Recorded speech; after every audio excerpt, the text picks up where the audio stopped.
Assalaamu calaykum waraxmatullaahi wabarakaatu.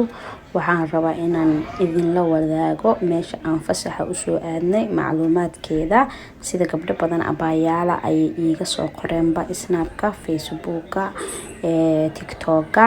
Meeshaan waxaa loogu talagalay waalidiinta ilmaha iskooleda haysto ayaa loogu talagalay.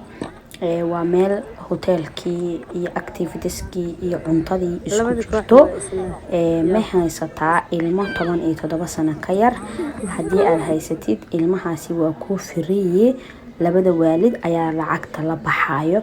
Ilmahaaga hadday 17 sano ka weyn yihiin waad la bixi doontaa lacagta haddii Ilaah raali ka noqdo. Maxaa kuugu jira marka lacagtaasi activitieski kulbuladii ama isbaagii biyihii kululaa qaboogii wixii oo dhan 4 waqti oo cunto oo miiska saan loo sharaxayo iyo chiefkii iyo activitieski ilmaha loo sameynayay. Marka anigaba gabar abaaya khayr allaha siiya ayaa shirkadan magaceeda ii soo qortay. Anigana marka aan ka faa'iideystay waxaan jeclaystay in aan dadka walaalaheeya uga faa'iideeyo.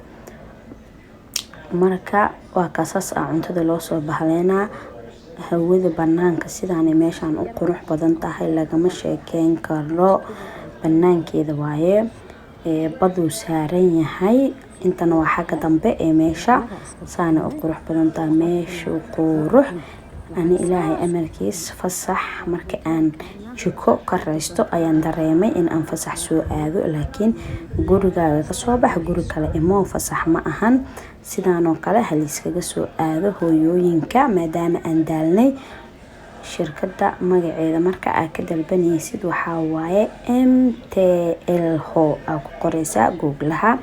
Maasewdona Travels Yaloma Hotel waaye. Marka ha iga hilmaamina subscribe-ka, share, like, comment qurux badan. Anigana sidii wixii aan uga faa'iidoba ayaan idinkaga faa'iideyn doonaa haddii Ilaah raali ka noqdo. Waa Muna Macaani oo idin leh meel walba dunida daafaheeda aad kaga sugan tihiin. Ilaahay ha nagu amaansado oo awlaada Ilaahay ha noo xifdiyo.